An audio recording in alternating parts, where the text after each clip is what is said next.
हैं। Supreme court में मंत्री विजय शाह को लेकर के सुनवाई हुई है। देखिए, सुप्रीम कोर्ट में मंत्री विजय शाह को लेकर सुनवाई हुई आज और अदालत ने एसआईटी के गठन का आदेश दे दिया है। एमपी के मंत्री विजय शाह को शीर्ष अदालत से फटकार मिली है। विजय शाह ने कर्नल सोफिया पर टिप्पणी की थी। मंत्री विजय शाह की गिरफ्तारी पर भी रोक लगाई गई है। एसआईटी में करीब 3 आईपीएस अधिकारी शामिल किए जाएंगे। एसआईटी में एक महिला अफसर होगी।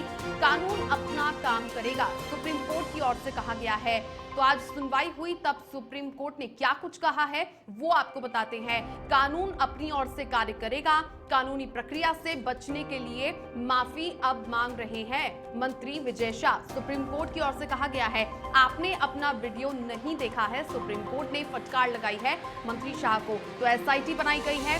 एसआईटी बनाने के निर्देश दिए हैं, चूंकि विजय शाह ने कर्नल सोफिया पर टिप्पणी की थी और अब ऐसे में मंत्री विजय शाह की गिरफ्तारी पर फिलहाल रोक लगा दी गई है। लेकिन एसआईटी का गठन करने के आदेश दिए हैं और इस एसआईटी में 3 आईपीएस अधिकारी शामिल होंगे।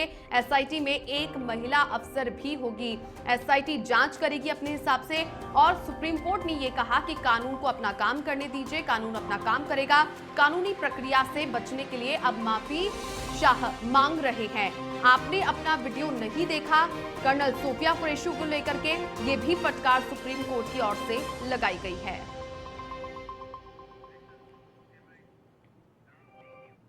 हाईकोर्ट के जजों को पेंशन मिलने को लेकर के सुप्रीम कोर्ट ने अहम फैसला सुनाया है। शीर्ष अदालत ने कहा कि देश के किसी भी हाईकोर्ट से सेवानिवृत्त जज पूर्ण पेंशन पाने के हकदार हैं, फिर चाहे वो किसी भी तारीख को सेवा में आए हो।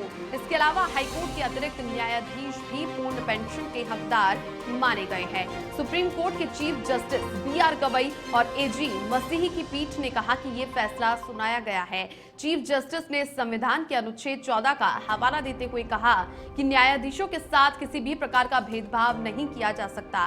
उन्होंने कहा कि ऐसा करना अनुच्छेद 14 के कानून के समक्ष समानता के अधिकार का उल्लंघन है। मुख्य न्यायाधीश ने यह भी कहा कि हम इस बात को मानते हैं कि जजों के साथ किसी भी तरह का भेदभाव हिंसा को बढ़ाएगा।